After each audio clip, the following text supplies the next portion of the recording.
Today, Precarious plays Metroid Prime 2 Echoes. I'm going to be quite upset if the Boost Ball Guardian kills me. Would you like me to tell a story? Yes, please.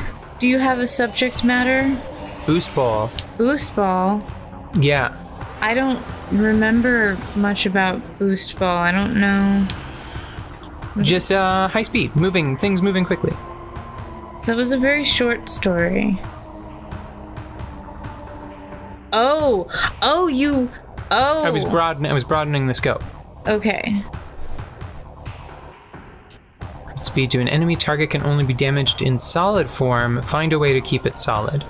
I need a little more than that, logbook. This warrior Ing has absorbed the power of the Boosta Ball. It can boost blast towards enemies. When it is not in solid form, engaging it in Morph Ball mode may provide better. Thank you. Okay.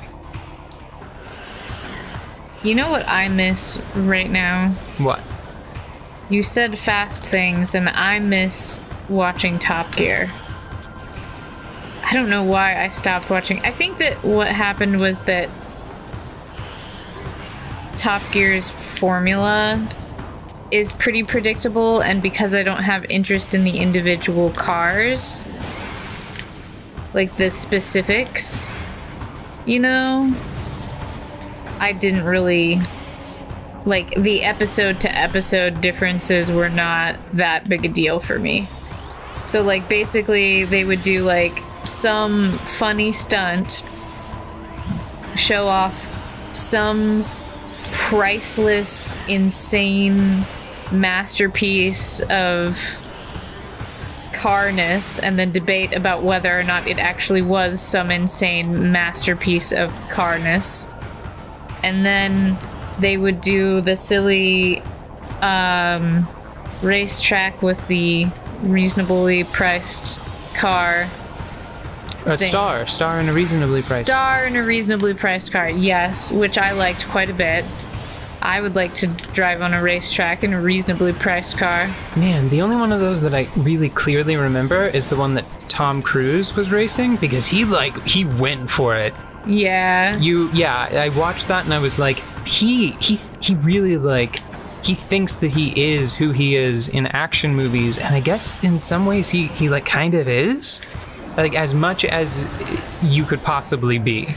Do you know if Keanu Reeves was ever on this show? I do not. I think that it would be funny to watch Keanu Reeves very humbly do the same. You know? Tom Cruise, to crossing the finish line, he crossed the finish line, I think, on 2 wheels. Or he rounded the last corner on 2 wheels in an affordably priced car.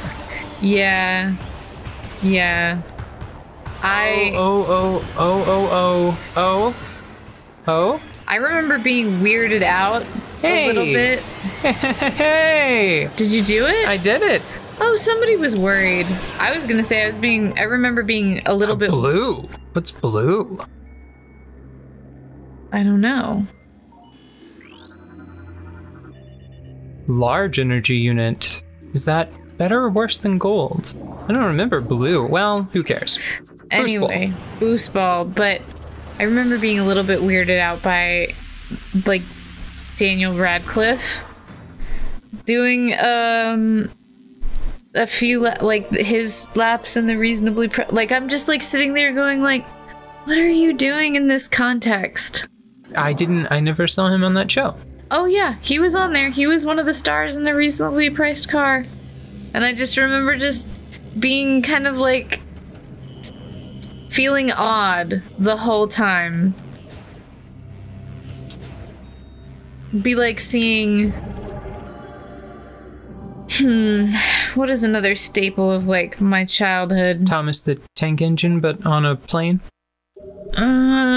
Or if Thomas the Tank Engine did, like, an underwater special? Like, imagine... Did you watch public television? No, I had money. I'm so sorry. That's like, I am 2 for 2 in the last couple of sessions for things that I've said, and immediately like... Immediately you're like, bye! Yeah, that went too far. That was not worth the haha value. Well, I'm sorry. Arthur, you know... I did watch Arthur, though. I didn't watch it at home. I watched it at school. Okay. Yeah. Well, you know Arthur. Wishbone was the only one that I think I really paid attention to. Okay. I liked Wishbone. You know what? Imagine if Wishbone, the dog actor. Yeah. Imagine if that small dog, who was not a puppy, showed up on a car-related TV show to race a reasonably priced car, but he was like suddenly a larger dog. I'd watch that. I mean, I watched it too, but like, it was just weird. I'm like, what are you doing here? The thing that I remember most recently about Daniel Radcliffe, other than the fact that he's done like movies and shows that I want to see but have not gotten around to watching. Yeah, same here. Just because of, I don't know, happenstance. Yeah. I think that he was like one of the first people to go on the Late Show with Stephen Colbert once the coronavirus pandemic happened. Yeah. Yeah. And it was just fun because they were kind of like... It was cute because one of them felt like they clearly thought that they were like inventing a format. Uh-huh. And it was pretty funny seeing some of the older members of established Hollywood sort of studio filming be like, how do we operate in this environment? And then you have people our age or younger or older, actually. Yeah, it's older in some cases. You have people, like thousands of people that are like, listen, man, you just go and you get the mic and then you get some half-decent video equipment and maybe like oh wait, I can't save, because we're in the middle of the session. And you just, watching someone like Stephen Colbert or Seth Meyers feel like they're inventing YouTube. Yeah. was really very quiet. It was sort of a mean funny. I felt slightly bad about it. Because it's like, oh, bless. Honey, what do you think we've been doing? Yeah. You know, it's like, yeah, there are like hundreds, possibly thousands of tutorial videos on DIY lighting setups for YouTube programming that were here before. Mm-hmm. You know?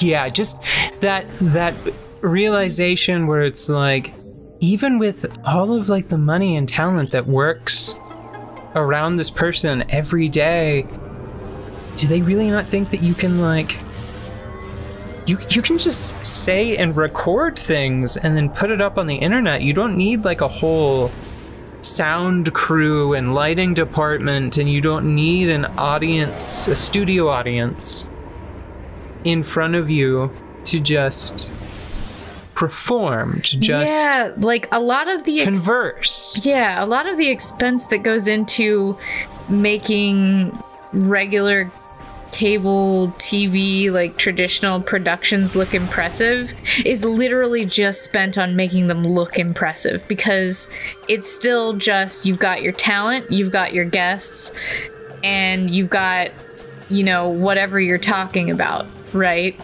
But all of the things that make it official and make it fancy are really just like people spending money on making it official and fancy, you know?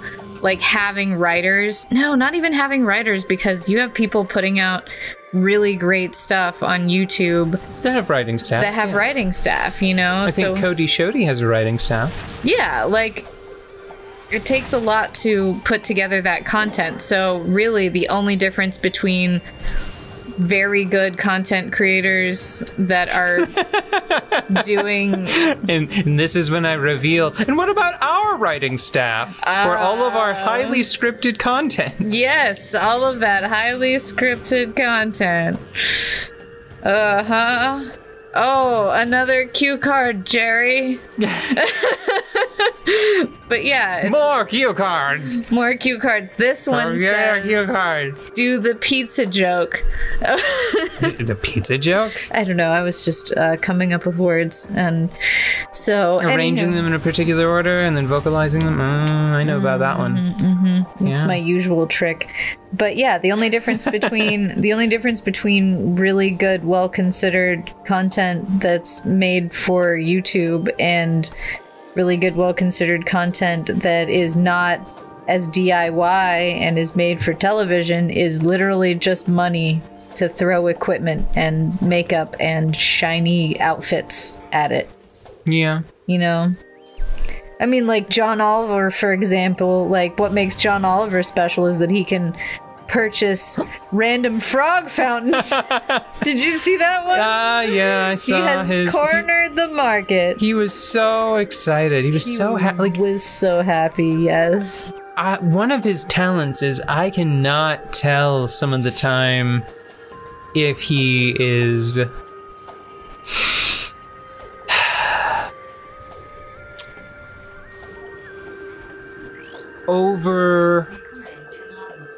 if he is inflating the amount of joy that he feels for a scenario or a topic, you know? I don't know. Like, is he really as excited about those fucking frog statues as he seemed? Because he seemed really excited. I have a feeling that if you cornered him in a hallway and was like, do you really find those frog statues so great? He would give like a fast smile, like a fast mischievous smile, you know, like, because I mean the joke wouldn't work if he wasn't super excited about it, right? Is my thing. So it's like, I think he might be playing it up a little bit, but then again, I do think that he really does love wasting HBO's money. I think he does too, and it's brilliant. It's really fun. Do you remember the parachuting teddy bears? I do. Oh, yeah. I do remember the parachuting teddy bears. HBO's money, well spent.